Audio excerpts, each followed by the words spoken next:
up sa inyo mga kalupa, no? So this is the second day of land preparation. Yan, si Brother Kenneth na aking kasama ngayong araw na to. So si Brother Renan, susunod na lamang daw po sabi niya. Nag-start na po kami for second day or land preparation natin. So kailangan muna nating linisin bago tayo maggawa ng plot at magtanim. So hindi na natin pa dapat na patagalin to. Let's montage.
What's up sa inyo mga kalupa, no? So once again, so makita nyo naman po yung montage, yung mga bagay sa aming pong tinabasan.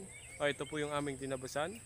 Yan, mga higit kalahati lang po nung natabasan namin kahapon. Pero hindi na rin masama. Yan. Goods naman din. Saka ito na yung pinaka-exercise namin sa mga oras na ito. Brother Kenneth. Naisipa yung saging. Ayan. So ipapakita lamang po namin sa inyo yung mga detalye. So ayan po. Medyo malinis na. Ayan. 50 square meter ka. Almost ano. Mahigit kulang-kulang. Yan. Yung kabuuhan po ng aming pong natabasan.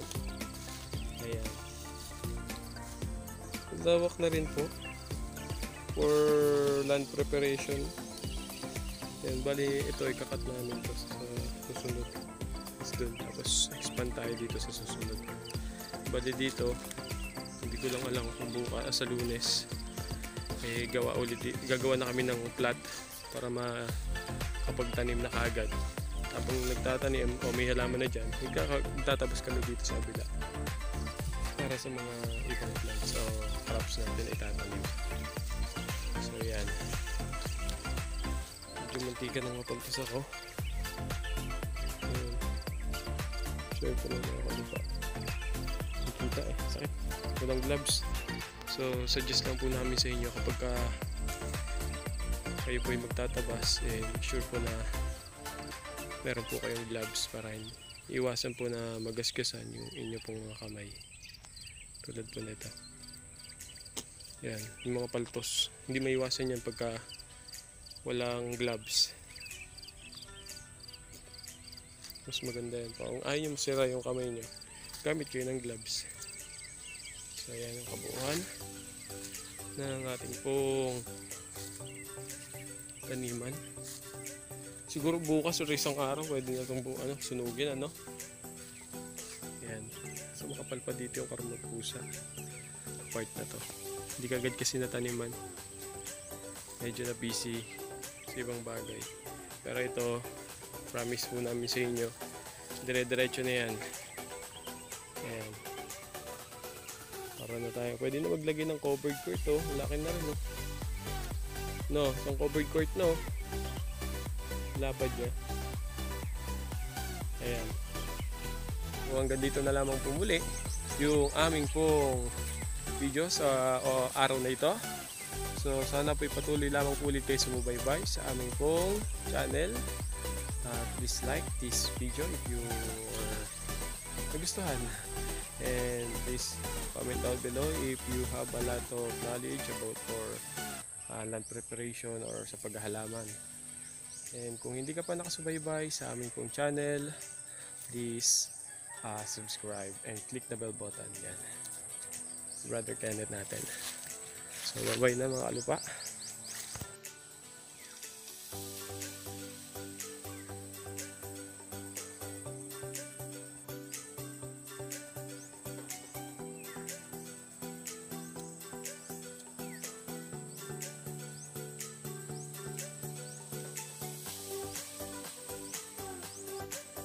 Ano nagawa mo dyan?